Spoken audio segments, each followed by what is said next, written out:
కాళేశ్వరం ఎత్తిపోతల పథకంలో కీలకమైన భారీ reservoir Mallanna Sagar trial run ప్రారంభమైంది. ప్రయోగాత్మక పరిశీలనలో భాగంగా కాళేశ్వరం కాల్వ నుంచి నీటిని జలాశయంలోకి మళ్లిస్తున్నారు. సిద్దిపేట జిల్లా తొగుట మండలం తుక్కాపూర్ శివార్లో నిర్మించిన పంప్ హౌస్లో 8 భారీ మోటార్లు ఏర్పాటు చేశారు. వాటిలో 3 మోటార్ల ద్వారా నీటిని ఎత్తిపోస్తున్నారు. ఈఎన్సీ హరిరాం, ఎస్ఈ వేణు పర్యవేక్షణలో తెల్లవారుజాము 3:30 గంటలకు మోటార్లు ప్రారంభించారు. కాళేశ్వరం ప్రాజెక్టు నుంచి మేడిగడ్డ, ఎల్లంపల్లి, మధ్యమానేరు, అనంతగిరి, రంగనాయక సాగర్ రిజర్వాయర్ల ద్వారా కొమరవెల్లి మల్లన్న సాగర్కు నీటిని ఎత్తిపోస్తారు. 50 టీఎంసీల సామర్థ్యంతో చేపట్టిన ఆ జలాశయంలో ఈ ఏడాది 10 టీఎంసీలు నిల్వ చేస్తారని సమాచారం. మల్లన్న సాగర్ ట్రయల్ రన్ పై మంత్రి హరీష్ రావు హర్షం వ్యక్తం చేశారు. ముఖ్యమంత్రి కేసీఆర్ కల నెరవేరిందని ట్విట్టర్లో ఆనందం వెలిబుచ్చారు. పట్టుదలతో పనిచేస్తే సాధ్యం కానిది లేదని రాష్ట్ర ప్రభుత్వం మరోసారి చాటి చెప్పిందని హరీష్ రావు పేర్కొన్నారు.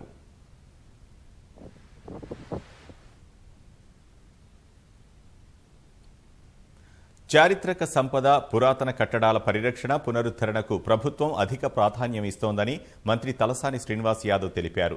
హైదరాబాద్ బన్సీలాల్పేటలోని నిజాం కాలం నాటి పురాతన మెట్ల బావి పునరుద్ధరణ పనులను ఆయన పరిశీలించారు. స్థానికుల కోరిక మేరకు 40 ఏళ్ల క్రితం నాటి బావి పునరుద్ధరణకు ప్రభుత్వం శ్రీకారం చుట్టిందని గుర్తు చేశారు. పునరుద్ధరణ పూర్తయ్యాక బావిలో మంచినీరు ఎప్పుడూ ఉండేలా ఏర్పాట్లు చేస్తామని హామీ ఇచ్చారు. భావితరాలకు చరిత్రను తెలియజేసేందుకు ఇలాంటి చారిత్రక కట్టడాలను కాపాడుకోవాల్సిన అవసరం ఎంతైనా ఉందని మంత్రి తలసాని చెప్పారు. ముఖ్యమంత్రి కేసీఆర్ దత్తత గ్రామం మూడుచింతలపల్లిలో త్వరలో దళిత గిరిజన దీక్ష చేపట్టనున్నట్లు పీసీసీ అధ్యక్షుడు రేవంత్ రెడ్డి ప్రకటించారు. కేసీఆర్ దత్తత తీసుకున్న గ్రామాల్లో అభివృద్ధి శూన్యమన్న ఆయన మూడుచింతలపల్లి దుస్థితిని త్వరలోనే మీడియాకు చూపిస్తామన్నారు. మాజీ మంత్రి ఈటల రాజేందర్ అవినీతి గురించి హడావిడి చేసిన కేసీఆర్ భాజపాలో చేరగానే ఆయన అవినీతిపై ఎందుకు మాట్లాడడం లేదని ప్రశ్నించారు. తెరాస, భాజపావి కొనుగోలు రాజకీయాలని ఆరోపించారు. హుజూరాబాద్లో ఎవరినో గెలిపించేందుకు కాంగ్రెస్ ఎందుకు పనిచేస్తుందన్న రేవంత్ అక్కడ పార్టీ అభివృద్ధి ఎంపిక ప్రచారాన్ని ఎన్నికల నిర్వహణ కమిటీ చైర్మన్ దామోదర్ రాజనరసింహ చూసుకుంటారని వివరించారు. పీసీసీ పూర్తిస్థాయి కమిటీకి ఇంకా సమయం ఉందన్న రేవంత్ ప్రస్తుతం ప్రజా సమస్యలపైనే దృష్టి సారించినట్లు వివరించారు. ఉప ఎన్నికలున్న చోటే అభివృద్ధి మంత్రాన్ని ముఖ్యమంత్రి జపిస్తున్నారని ములుగు ఎమ్మెల్యే సీతక్క ఆరోపించారు. మేడ్చల్ మల్కాజ్గిరి జిల్లా మూడుచింతలపల్లిలో ఈ నెల 24-25న పీసీసీ అధ్యక్షుడు రేవంత్ రెడ్డి చేపట్టబోయే 48 గంటల నిరసన దీక్ష ఏర్పాట్లను స్థానిక నేతలతో కలిసి ఆమె పరిశీలించారు. ఎన్నికల ప్రణాళికలో ఇచ్చిన హామీలను కాదని మాయమాటలతో ప్రజలను మభ్యపెడుతున్నారని ఆరోపించారు. దళితులకేమన్నా భూములు ఇచ్చిరా 3 ఎకరాలు, దళితులకేమన్నా అదనంగా ఇండ్లు వచ్చినాయా, అదేవిధంగా గిరిజనులకేమన్నా ఉద్యోగాలు వచ్చినాయా, ఉపాధి వచ్చిందా, ఆత్మగౌరవాన్ని పెంచే కార్యక్రమం ఏమైనా చేసిర్రా, మరి పారిశ్రామికవేత్తలుగా చేసిర్రా? ఏది కూడా చేయలే. కాబట్టి చెప్పే మాటలకు చేసే చేతలకు కేసీఆర్ గారిది చాలా వ్యత్యాసం ఉంది. భూమికి ఆకాశానికి ఉన్నంత తేడా ఉంది. కాబట్టి ఎక్కడ ఎలక్షన్లు ఉంటే అక్కడ కాదు ముఖ్యమంత్రి గారు మీరు ప్రకటన చేసేది. ప్రజలందరినీ కూడా అరే ఏదో వస్తుందని మభ్యపెట్టి 3 ఎకరాల భూమి కావాలనేటువంటి డిమాండ్ నుంచి తప్పించుకోవాలని చూస్తూ ఉన్నారు. లక్షలాది ఎకరాలు లాక్కొని పేదలను మరింత పేదలుగా మార్చి ఏదో 10 లక్షలు ఇస్తున్నాను ప్రచారాలు ఆర్భాటాలు చేసుకొని ప్రజల ఓట్లు సంపాదించుకోవాలని చూస్తూ ఉన్నారు. కాబట్టి అవన్నీ కూడా ఎండగడుతూ మరి దళిత గిరిజన ఆత్మగౌరవ దండోర యాత్రను కొనసాగించడం జరుగుతుందని కూడా ఈ సందర్భంగా తెలియజేస్తా ఉన్నాం. ఉత్తరప్రదేశ్ మాజీ ముఖ్యమంత్రి కళ్యాణ్ సింగ్ మృతిపై భాజపా రాష్ట్ర అధ్యక్షుడు బండి సంజయ్ సంతాపం తెలియజేశారు. హైదరాబాద్ నాంపల్లిలోని భాజపా రాష్ట్ర కార్యాలయంలో కళ్యాణ్ సింగ్ చిత్రపటానికి సంజయ్ పూలమాల వేసి నివాళులర్పించారు. నమ్మిన సిద్ధాంతం కోసం అనునిత్యం పరితపించి ఆచరించారని కళ్యాణ్ సింగ్ సేవలను కొనియాడారు. కళ్యాణ్ సింగ్ మృతితో ఈ నెల 24 నుంచి తలపెట్టిన పాదయాత్రను వాయిదా వేస్తున్నట్లు బండి సంజయ్ తెలిపారు. పార్టీ పరంగా సంతాప దినాలు పాటిస్తున్నందున ఆ నిర్ణయం తీసుకున్నట్లు పేర్కొన్నారు. నిత్య జీవితంలో ఒక స్ఫూర్తిదాయకంగా ఉండి క్రమశిక్షణ గల కార్యకర్తగా, దేశభక్తి గల కార్యకర్తగా, నిత్యం ధర్మం గురించి ఆలోచించేటువంటి ఒక నాయకుడిగా స్ఫూర్తిదాయకంగా మన అయోధ్యలో దివ్యమైన భవ్యమైన రామ మందిర నిర్మాణం జరగాలని జరిపిస్తా అని చెప్పి నిత్యం దాని గురించి ఆలోచించిన వ్యక్తి కళ్యాణ్ సింగ్ గారు. నమ్మిన సిద్ధాంతం కోసం నిరంతరం పరితపించే వ్యక్తి కళ్యాణ్ సింగ్ గారు. వారు మా మధ్య లేకపోవడం చాలా బాధాకరం. ముఖ్యమంత్రి నివాసం ప్రగతి భవన్లో రాఖీ పండుగ సందడిగా జరిగింది. సీఎం కేసీఆర్ కుటుంబ సభ్యులు రాఖీ వేడుకలు జరుపుకున్నారు.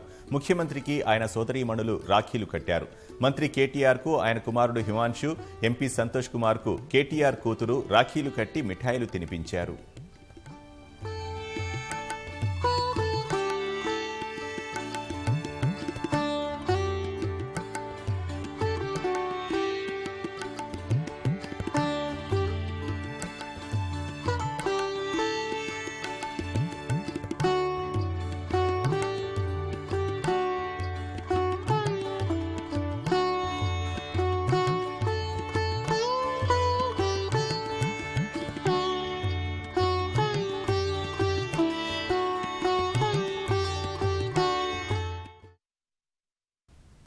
రాఖీ పండుగ రోజు ఆ ఇంట్లో తీవ్ర విషాదాన్ని నింపింది. రాఖీ కట్టేందుకు 5 అక్కా చెల్లెళ్లు వచ్చారు.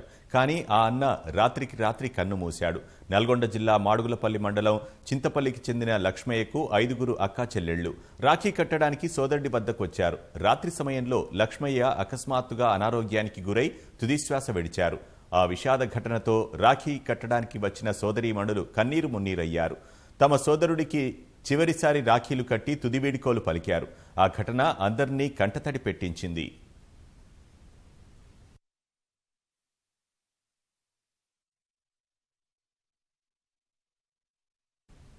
మేడ్చల్ జిల్లా శామిరిపేట బస్టాండ్ వద్ద రోడ్డు ప్రమాదం జరిగింది. ఓ ద్విచక్ర వాహనదారుడి ఏమరపాటు, మరో ద్విచక్ర వాహనం అతివేగం ఈ ప్రమాదానికి కారణమయ్యాయి. ఓ వాహనదారుడు వెనుకవైపు చూసుకోకుండానే రోడ్డెక్కి మలుపు తీసుకునే ప్రయత్నం చేశాడు. అతివేగంగా వస్తున్న మరో ద్విచక్ర వాహనదారుడికి అది గమనించే అవకాశం లేకుండా పోయింది. అదే వేగంతో రోడ్డుపైకి వచ్చిన ద్విచక్ర వాహనాన్ని ఢీకొట్టాడు. ఈ ఘటనలో 2 వాహనాలు తుక్కుతుక్కయ్యాయి. ప్రమాదంలో ఒకరు మృతి చెందగా 2కి గాయాలయ్యాయి. ప్రమాద దృశ్యాలు రహదారిపై ఏర్పాటు చేసిన సీసీటీవీలో నమోదయ్యాయి. ఉత్తరప్రదేశ్ మాజీ ముఖ్యమంత్రి కళ్యాణ్ సింగ్ పార్థివ దేహానికి ప్రధాని నరేంద్ర మోదీ నివాళులర్పించారు. లఖనో వెళ్లిన ప్రధాని కళ్యాణ్ సింగ్ భౌతిక కాయంపై పుష్పగుచ్చం ఉంచి అంజలి ఘటించారు. కళ్యాణ్ సింగ్ సేవలను గుర్తు చేసుకున్న మోదీ విశ్వాసానికి ప్రతీకగా మారారని వ్యాఖ్యానించారు. ప్రజా సంక్షేమమే ఏకైక ధ్యేయంగా రాజకీయాలు చేశారన్నారు. మోదీతో పాటు భాజపా జాతీయ అధ్యక్షుడు జేపీ నడ్డా, యూపీ గవర్నర్ ఆనందీబెన్ పటేల్, ముఖ్యమంత్రి యోగి ఆదిత్యనాథ్ కూడా కళ్యాణ్ సింగ్కు నివాళులర్పించారు. 89 ఏళ్ల కళ్యాణ్ సింగ్ లఖనౌలోని Sanjay Gandhi Graduate Institute of Medical సైన్సెస్లో చికిత్స పొందుతూ గత రాత్రి తుదిశ్వాస విడిచారు. మధ్యాహ్నం ఇంటి నుంచి ఆయన భౌతిక కాయాన్ని యూపీ విధానసభకు, ఆ తర్వాత భాజపా రాష్ట్ర కార్యాలయంలో అభిమానుల సందర్శనార్థం ఉంచారు. రేపు ఉదయం ఆయన స్వస్థలం అత్రౌలకి తరలించి మధ్యాహ్నం అంత్యక్రియలు నిర్వహించనున్నట్లు ఆదిత్యనాథ్ తెలిపారు. కళ్యాణ్ సింగ్ మృతిని పురస్కరించుకుని యూపీ ప్రభుత్వం 3 రోజుల పాటు సంతాప దినాలను ప్రకటించింది. 2 దశాబ్దాల కాలంగా జమ్మూ కశ్మీర్లో వేర్పాటువాద ఉద్యమానికి నాయకత్వం వహిస్తున్న హురియత్ కుమటిపై చర్యలు తీసుకునేందుకు అధికారులు సిద్ధమైనట్లు తెలుస్తోంది. హురియత్లోని 2 గ్రూపులను నిషేధించే దిశగా అధికారులు కార్యాచరణ సిద్ధం చేస్తున్నారు. పాకిస్తాన్లోని విద్యాసంస్థల్లో ఎంబీబీఎస్ సీట్లు ఇప్పిస్తామని చెప్పి కశ్మీరీ విద్యార్థుల వద్ద తీసుకున్న డబ్బును స్థానికంగా ఉంటున్న ఉగ్రవాదులకు హురియత్లోని 2 గ్రూపులు మళ్లిస్తున్నట్లు అధికారులు గుర్తించారు. ఈ నేపథ్యంలో వాటిపై చట్ట వ్యతిరేక కార్యకలాపాల చట్టం యూఏపీఏ కింద నిషేధం విధించాలని అధికారులు భావిస్తున్నారు. ఇదే విషయాన్ని అధికారులు కేంద్రం దృష్టికి తీసుకువెళ్లినట్లు తెలుస్తోంది. ప్రభుత్వం కూడా ఇందుకు మద్దతిస్తే హురియత్ కాన్ఫరెన్స్లోని 2 గ్రూపులపై నిషేధం విధిస్తూ గెజిట్ ఉత్తర్వులు వచ్చే అవకాశాలు కనిపిస్తున్నాయి. 1993లో 26 గ్రూపుల కూటమిగా హురియత్ కాన్ఫరెన్స్ ఏర్పడగా వీటిలో కొన్ని గ్రూపులు పాకిస్తాన్కు అనుకూలంగా వ్యవహరిస్తున్నాయి.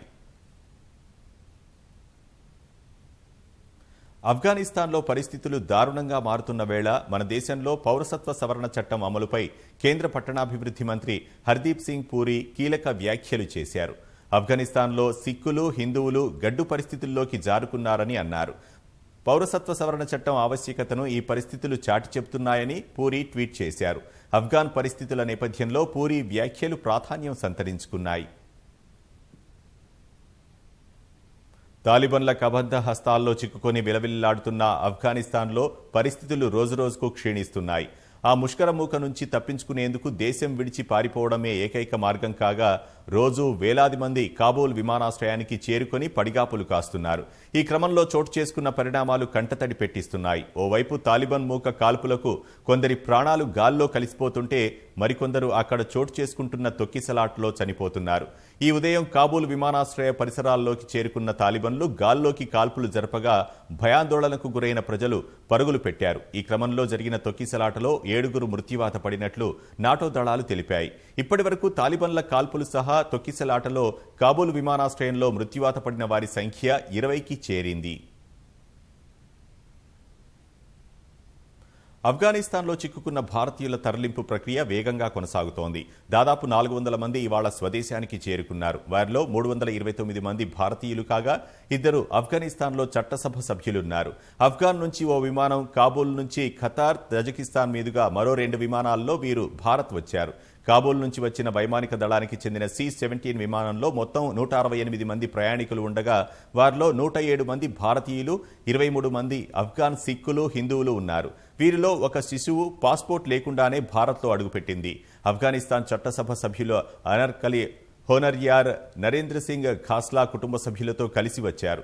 మరో 87 మంది భారతీయులు, 2 నేపాలీలను వైమానిక దళానికి చెందిన మిలిటరీ ఎయిర్ క్రాఫ్ట్లో తజకిస్తాన్ తరలించగా ఎయిర్ ఇండియా ప్రత్యేక విమానంలో వీరిని స్వదేశానికి చేర్చారు. ఆఫ్ఘాన్లోని విదేశీ కంపెనీల్లో పనిచేస్తున్న మరో 135 మంది భారతీయ ఉద్యోగులను యుఎస్ ఎన్ఏటీఓ విమానాల ద్వారా తొలుత దోహాకు తరలించారు. వారిని ఇవాళ భారత్ తీసుకొస్తున్నట్లు అధికారులు తెలిపారు. భారత్ చేరుకున్న అనంతరం ప్రయాణికులు భావోద్వేగానికి గురయ్యారు. తాలిబన్లు తమ ఇంటికి నిప్పంటించారని ఓ ప్రయాణికురాలు కన్నీటి పర్యంతమయ్యారు. అమెరికా వైమానిక దళానికి చెందిన కార్గో విమానం C-17 గత ఆదివారం కాబూల్ విమానాశ్రయం నుంచి కిక్కిరిసిన జనంతో ప్రయాణించిన దృశ్యాలు సామాజిక మాధ్యమాల్లో చక్కర్లు కొట్టాయి. నిజానికి ఆ రోజు ఊహకు మించి మొత్తం 823 మంది ఆఫ్ఘాన్ శరణార్థులు అందులో ప్రయాణించినట్లు ఎయిర్ మొబిలిటీ కమాండ్ వెల్లడించింది. తొలుత 640 మందినే లెక్కబెట్టామని, వారి ఒళ్ళో కూర్చొని మరో 183 మంది చిన్నారులు ప్రయాణించారని తెలిపింది. C-17 ద్వారా ఒకే దఫా ఇంతమందిని తరలించడం ఇదే రికార్డ్ అని వివరించింది. కాబూల్ విమానాశ్రయం వెలుపల ప్రమాదకర పరిస్థితులు ఉన్నందున అమెరికా ప్రభుత్వ ప్రతినిధుల నుంచి వ్యక్తిగత సూచనలు వచ్చేంత వరకు ఎవరూ కాబూల్ విమానాశ్రయానికి తరలి రావద్దని ఆఫ్ఘాన్లోని అమెరికా రాయబార కార్యాలయం శనివారం హెచ్చరించింది. ఆఫ్ఘనిస్తాన్లో ముష్కర తాలిబన్ల నీడ తన కడుపులో బిడ్డపై పడకూడదన్న ఆశతో ఓ నిండు గర్భిణి కాబూల్ విమానాశ్రయం నుంచి వెళ్లే అమెరికా విమానంలో ఎక్కింది. మధ్యప్రాచ్యం నుంచి ఎగిరిన ఎయిర్ ఫోర్స్ C-17 జర్మనీలోని రమ్స్టైన్ ఎయిర్ బేస్ వైపునకు పయనమైంది. విమానం అత్యధిక ఎత్తులో ఉన్న సమయంలో సదరు ఆఫ్ఘాన్ మహిళకు పురిటి నొప్పులు వచ్చాయి. ఆ ఎత్తులో విమానంలో పీడనం తక్కువగా ఉండగా అది గర్భిణి ప్రాణాలకే ముప్పుగా మారింది. ఆ సమయంలో మానవతా దృక్పథంతో స్పందించిన పైలట్ విమానం ఎత్తుని తగ్గించాడు. ఆ తర్వాత కాసేపట్లో విమానం రమ్స్టైన్ విమానాశ్రయాన్ని చేరుకోగా అమెరికా వైద్యులు విమానంలోనే ఆ మహిళకు పురుడు పోశారు. ఆఫ్ఘాన్ మహిళ పండంటి ఆడబిడ్డకు జన్మనిచ్చింది. ఆ తర్వాత ఆ తల్లి బిడ్డను సమీపంలోని ఆసుపత్రికి తరలించారు. వారి ఆరోగ్యం నిలకడగా ఉన్నట్లు అమెరికా రక్షణ శాఖ తెలిపింది. ఆఫ్ఘనిస్తాన్లో పరిస్థితులపై అమెరికా అధ్యక్షుడు జో బైడెన్ ఎప్పటికప్పుడు ఆరా తీస్తున్నారు. జాతీయ భద్రతా బృందం సభ్యులు అక్కడి పరిస్థితులు ఆయనకు వివరించారని శ్వేతసౌధం పేర్కొంది. ఆఫ్ఘాన్లో ఇస్లామిక్ స్టేట్ గ్రూప్ సహా ఉగ్రవాద నిరోధక చర్యలు, భద్రతా పరిస్థితిపై చర్చించడానికి బైడెన్ ఆయన బృందం శనివారం వైట్ హౌస్లో సమావేశమైంది. ప్రయాణికుల తరలింపు కోసం రవాణా కేంద్రాలుగా పనిచేయడానికి సిద్ధంగా ఉన్న దేశాలతో ఒప్పందం విషయమై చర్చించినట్లు శ్వేతసౌధం తెలిపింది. తాలిబన్ల పాలనలో ఆఫ్ఘాన్లో IS ఉగ్ర సంస్థ విస్తరించే అవకాశం ఉందని అధికారులు బైడెన్కు వివరించినట్లు తెలిసింది. సింగపూర్ పర్యటనలో ఉన్న అమెరికా ఉపాధ్యక్షురాలు కమలా హ్యారిస్ వీడియో కాన్ఫరెన్స్ ద్వారా ఈ సమావేశంలో పాల్గొన్నారు.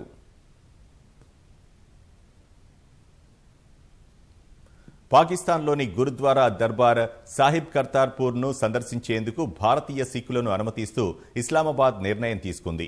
ఈ మేరకు పాక్ ప్రముఖ పత్రిక డాన్ వెల్లడించింది. ప్రస్తుతం పాకిస్తాన్లో కోవిడ్ 4వ దశ ముప్పు పొంచి ఉండగా ఈ యాత్ర విషయంలో కఠినమైన కోవిడ్ ఆంక్షలు అమలు చేయాలని పాక్ నిర్ణయించింది. డెల్టా వేరియంట్ విస్తృతి నేపథ్యంలో గత మే 22 నుంచి ఇప్పటి వరకు భారత్ను పాకిస్తాన్ కేటగిరీ C విభాగంలో ఉంచింది. సిక్కుల మత గురువు బాబా నానక్ దేవ్ జయంతి సెప్టెంబర్ 22 కాగా సిక్కులు ఆ ఆలయాన్ని సందర్శించుకోనున్నారు. వచ్చే నెలలో ఈ యాత్ర ప్రారంభం కానుండగా 2 డోసుల వ్యాక్సినేషన్ చేయించుకున్న వాళ్లను యాత్రకు అనుమతించనున్నట్లు పాక్ తెలిపింది. యాత్రకు వచ్చే వాళ్లు తప్పనిసరిగా 72 గంటల్లోపు చేయించుకున్న ఆర్టీపీసీఆర్ పరీక్ష నివేదిక చూపించాల్సి ఉంటుందని తెలిపింది. విమానాశ్రయాల్లోనూ ర్యాపిడ్ టెస్టులు నిర్వహిస్తామని పాక్ అధికారులు చెప్పారు. మందిరంలో 300 మందికి మించి ఎక్కువ మంది గుమికూడకుండా ఏర్పాట్లు చేస్తున్నట్లు పేర్కొన్నారు. జంతుబలిని అడ్డుకున్న పోలీసులపై గ్రామస్తులు దాడికి పాల్పడ్డ ఘటన బీహార్లో జరిగింది. ముజఫర్పూర్లోని దేవరియా గ్రామంలో శ్రావణం చివరి శుక్రవారం రోజున పూజలు నిర్వహించి జంతువులను బలి ఇవ్వడం ఆచారంగా వస్తోంది. అయితే ఈ ఏడాది జంతుబలిపై ప్రభుత్వం నిషేధం విధించడంతో దాన్ని అడ్డుకోవడానికి పోలీసులు వెళ్లారు. పోలీసులతో ఘర్షణకు దిగిన స్థానికులు చేతికందినవి విసురుతూ కర్రలతో బెదిరించారు. గ్రామస్తులు దాడికి పాల్పడుతుండటంతో పోలీసులు అక్కడి నుంచి పరుగులు తీశారు. మహారాష్ట్ర ఠాణేలోని ఓ వస్త్ర దుకాణ భవనంలో భారీగా మంటలు చెలరేగాయి. భివండి మార్కెట్లోని భవనంలో ఒక్కసారిగా మంటలు రావడంతో దుకాణంలోని వస్త్రాలన్నీ కాలి బూడిదయ్యాయి.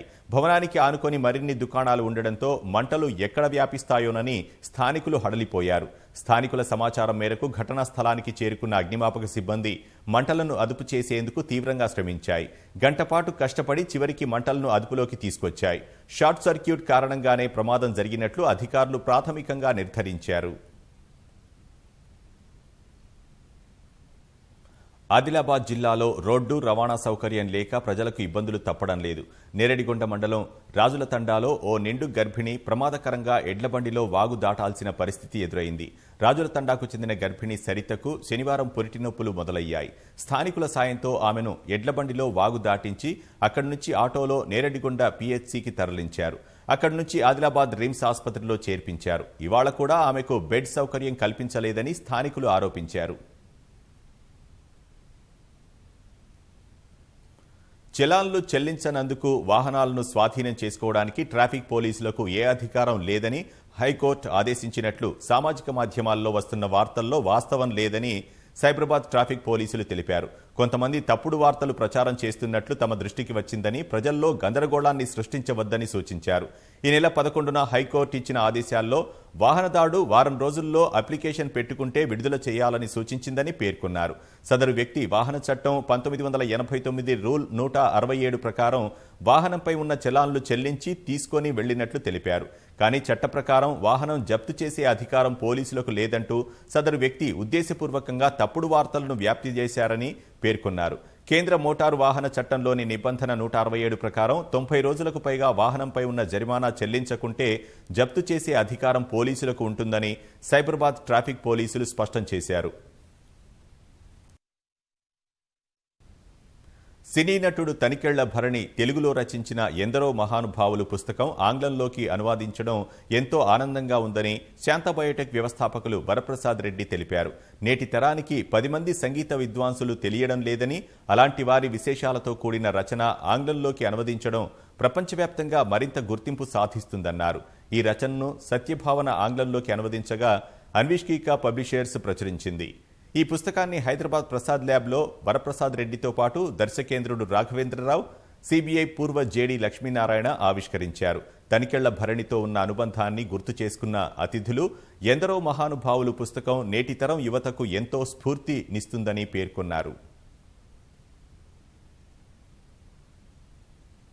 ద్విచక్ర వాహనాల చోరీకి పాల్పడుతున్న దొంగల ముఠాను నిజామాబాద్ పోలీసులు అరెస్టు చేశారు. నిందితుల నుంచి 23 బైక్లు, ఓ ఆటో స్వాధీనం చేసుకున్నారు. వరుసగా ద్విచక్ర వాహనాలను దొంగిలిస్తూ హడలెత్తిస్తున్న 4 సభ్యుల ముఠా ఆట కట్టించినట్లు నిజామాబాద్ ఏసీపీ వెంకటేశ్వర్లు తెలిపారు. 4 నిందితుల్లో అబ్దుల్ రెహమాన్, అస్లాం, సోహెల్ ఖాన్ ముగ్గురిని అరెస్టు చేయగా పరారీలో ఉన్న సోహెల్ అనే మైనర్ కోసం గాలిస్తున్నట్లు పేర్కొన్నారు. నిజామాబాద్లో బైకులు చోరీ చేసి మహారాష్ట్రలో విక్రయించి సొమ్ము చేసుకునేవారని తెలిపారు. కరోనా ప్రభావం తగ్గడంతో శంషాబాద్ అంతర్జాతీయ విమానాశ్రయం నుంచి మాల్దీవుల్లోని మాలేకు విమాన సర్వీస్ పునః ప్రారంభమైంది. ఇండిగో విమాన సంస్థ ఆ విమాన సర్వీసును ప్రారంభించింది. శంషాబాద్ విమానాశ్రయం నుంచి మాలేకు మంగళవారం, గురువారం, ఆదివారం 3 సార్లు విమానాలు నడపనున్నట్లు ఇండిగో ప్రకటించింది. అక్టోబర్ 15 నుంచి వారంలో 4 సార్లు నడపనున్నట్లు వివరించింది. సాహసప్రియులు, ప్రకృతి ప్రేమికులు ఈ విమాన సర్వీసును ఎంతో ఇష్టపడతారని జిఎంఆర్ అంతర్జాతీయ విమానాశ్రయం సీఈఓ ప్రదీప్ ఫణికర్ తెలిపారు. దేశంలో కరోనా కొత్త కేసుల సంఖ్య క్రమంగా తగ్గుతోంది. శనివారం ఉదయం 8 గంటల నుంచి ఈ ఉదయం 8 గంటల వరకు దేశంలో కొత్తగా 30,948 కేసులు నమోదైనట్లు కేంద్ర వైద్యారోగ్య శాఖ తెలిపింది. ఈ కేసులతో కలిపి ఇప్పటి వరకు కరోనా బారిన పడ్డ వారి సంఖ్య 3,24,24,234కి చేరింది. మరో 403 మంది కోవిడ్ కాటుకు బలికాగా ఇప్పటి వరకు 4,34,367 మంది ప్రాణాలు కోల్పోయారు. వైరస్ నుంచి కొత్తగా 38,487 మంది కోలుకోగా ఇప్పటి వరకు 3,16,36,469 మంది కోవిడ్ బారి నుంచి బయటపడ్డారు. ప్రస్తుతం దేశంలో 3,53,398 క్రియాశీల కేసులున్నట్లు ఆరోగ్య శాఖ వెల్లడించింది. అటు వ్యాక్సినేషన్లో భాగంగా దేశవ్యాప్తంగా ఆదివారం వరకు 58,14,00,000కు పైగా టీకా డోసులు పంపిణీ చేసినట్లు కేంద్రం తెలిపింది. ఇప్పటికే భారీ వరదలతో అతలాకుతలమవుతున్న అమెరికాపై హెన్రీ తుపాను విరుచుకుపడింది. తుపాను కారణంగా న్యూజెర్సీ సహా పలు ప్రాంతాల్లో రహదారులన్నీ జలమయమయ్యాయి. వాహనాల రాకపోకలు, విద్యుత్ సరఫరాకు తీవ్ర అంతరాయం కలగడంతో ప్రజలు తీవ్ర ఇబ్బందులు ఎదుర్కొంటున్నారు. ఇప్పటికే తుపాను కేంద్రం తీరం దాటడంతో మసాచుసెట్స్, న్యూయార్క్ సహా మరికొన్ని ప్రాంతాలకు అధికారులు తుపాను హెచ్చరికలను జారీ చేశారు. ఆదాయ పన్ను ఐటీ పోర్టల్లో సమస్యలు పరిష్కారం కాకపోవడంపై సమాధానం చెప్పాలంటూ కేంద్ర ఆర్థిక శాఖ ఇన్ఫోసిస్కు తాకీదులిచ్చింది. 2 నెలల క్రితం ఆ పోర్టల్ను ఆవిష్కరించగా ఇప్పటి వరకు అందులో సమస్యలు పరిష్కారం కాలేదు. ఆ విషయంపై నేరుగా కేంద్ర ఆర్థిక మంత్రి నిర్మలా సీతారామన్కు ఇన్ఫోసిస్ సీఈఓ సలీల్ పరేఖ్ వివరణ ఇవ్వాలని తాకీదుల్లో పేర్కొంది. ఆగస్టు 21 నుంచి అసలు ఆ పోర్టల్ కనిపించకుండా పోయిందంటూ కేంద్ర ఆర్థిక శాఖ ట్వీట్ చేసింది. ఈ ప్రాజెక్టును ఇన్ఫోసిస్ జనవరి 2019 నుంచి జూన్ 2021 మధ్య పూర్తి చేసింది. ఇందుకోసం ఆ సంస్థకు కేంద్రం 164.5 కోట్లు చెల్లించింది. తెలుగు నటీనటుల సంఘం అధ్యక్ష ఎన్నికలపై వారం రోజుల్లో నిర్ణయాన్ని ప్రకటిస్తామని క్రమశిక్షణ కమిటీ చైర్మన్ కృష్ణంరాజు వెల్లడించారు. మూవీ ఆర్టిస్ట్స్ అసోసియేషన్ ఎన్నికల నిర్వహణ, ఆర్థిక లావాదేవీలపై చర్చించేందుకు కృష్ణంరాజు అధ్యక్షతన మా కార్యవర్గం సర్వసభ్య సమావేశాన్ని వర్చువల్ పద్ధతిలో ఏర్పాటు చేసింది. మా ప్రస్తుత అధ్యక్షుడు నరేష్తో పాటు సీనియర్ నటులు మోహన్ బాబు, మురళీమోహన్ సహా 100 మందికి పైగా సభ్యులు సమావేశమయ్యారు. మా అసోసియేషన్ ఎన్నికలు, శాశ్వత భవనంపై సుమారు 3 గంటల పాటు సభ్యులతో కృష్ణంరాజు చర్చించారు. సమావేశంలో మోహన్ బాబు అసోసియేషన్ తీరుపై ఆగ్రహం వ్యక్తం చేశారు. అసోసియేషన్కు భవనాన్ని ఎక్కువ ధరకు కొనుగోలు చేసి తక్కువ ధరకు ఎందుకు విక్రయించారని మోహన్ బాబు ప్రశ్నించారు. వెంటనే ఎన్నికలు జరపాలని కోరారు. ఎన్నికల నిర్వహణపై భిన్నాభిప్రాయాలు వ్యక్తమయ్యాయి. కొందరు సెప్టెంబర్లో జరపాలని పట్టుబట్టగా అక్టోబర్లోనే నిర్వహించాలని మరికొంతమంది డిమాండ్ చేశారు. సభ్యుల అభిప్రాయాలపై స్పందించిన కృష్ణంరాజు మా ఎన్నికల తేదీపై వారం రోజుల్లో స్పష్టత ఇస్తామని వెల్లడించారు. మా ఎన్నికల నిర్వహణపై మరోసారి చిత్ర పరిశ్రమలో ప్రతిష్టంభన నెలకొంది. డిజిటల్ ప్రపంచంలో చిత్రీకరణ పూర్తయిన సినిమాను ఎక్కువ కాలం కాపాడుకోలేకపోవడం వల్లే ఓటీటీలో విడుదల చేస్తున్నట్లు టక్ జగదీష్ నిర్మాతలు స్పష్టం చేశారు. సినిమా విడుదల విషయంలో నెలకొన్న వివాదంపై స్పందించిన నిర్మాతలు గారపాటి, హరీష్ పెద్ది టక్ జగదీష్ను వాయిదా వేయడం వల్ల ప్రేక్షకుల్లో ఆసక్తి తగ్గే అవకాశం ఉందని, అందుకే ఓటీటీలో విడుదల చేస్తున్నట్లు ప్రకటించారు. సినిమా కోసం 2 ఏళ్ల నుంచి శ్రమించామని, గత డిసెంబర్లోనే షూటింగ్ పూర్తి చేసుకున్న ఆ చిత్రాన్ని వేసవిలో విడుదల చేయాలని భావించినా కరోనా వల్ల వాయిదా పడిందని పేర్కొన్నారు. ఓటీటీలో విడుదల చేయాలన్న తమ నిర్ణయం పట్ల తొలుత నటుడు నాని, దర్శకుడు శివ అసంతృప్తి వ్యక్తం చేశారని తెలిపారు. ఆ తర్వాత పరిస్థితిని అర్థం చేసుకుని తమ నిర్ణయాన్ని గౌరవించారని, వారికి ధన్యవాదాలు తెలుపుతున్నట్లు నిర్మాతలు వెల్లడించారు. ప్రేక్షకులకు తమ చిత్రాన్ని చేరువ చేసేందుకు కృషి చేస్తామని, ప్రజలు సహకరించాలని విజ్ఞప్తి చేశారు. మెగాస్టార్ చిరంజీవి పుట్టినరోజు సందర్భంగా ఆయన అభిమానులకు వరుస సర్ప్రైజ్లు అందుతున్నాయి. చిరంజీవి కొత్త చిత్రాల వివరాల వెల్లడితో పండుగ వాతావరణం నెలకొంది. చిరంజీవి హీరోగా మోహన్ రాజా, మెహర్ రమేష్ తెరకెక్కిస్తున్న చిత్రాల టైటిళ్లు ఇప్పటికే విడుదలయ్యాయి. తాజాగా కేఎస్ రవీంద్ర, చిరంజీవి కాంబినేషన్లో రానున్న సినిమా పోస్టర్ను విడుదల చేశారు. ఈ చిత్రాన్ని ప్రముఖ నిర్మాణ సంస్థ మైత్రి మూవీ మేకర్స్ నిర్మిస్తోంది. దేవిశ్రీ ప్రసాద్ సంగీతం అందిస్తున్నారు.